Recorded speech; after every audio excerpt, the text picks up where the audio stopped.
రెండు చేతులతో ఆవు పాలు పిండుతుంటే వచ్చే ఆ శబ్దం అదొక చెవులకు విందుగా ఉంటుందండి. స్వచ్ఛమైన ఆవు పాలు. ఈ ఆవుకి అన్ని రకాల మంచి ఆహారం ఇస్తుంటాము. తౌడు, తెల్లగపిండి, ఇంకా రకరకాల పొట్లు, ఇవన్నీ కూడా పచ్చిగడ్డి, ఎండుగడ్డి, అన్ని రకాల ఆహారం సమృద్ధిగా అందిస్తూ ఉంటాము.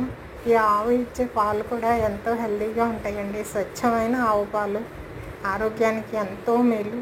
చంటి పిల్లలతో సహా మిడిల్ ఏజ్ వారు, మాలాంటి పెద్దవారు అందరికీ కూడా ఎంతో మంచి ఆరోగ్యాన్ని ఇస్తుందండి. Please like, share and subscribe.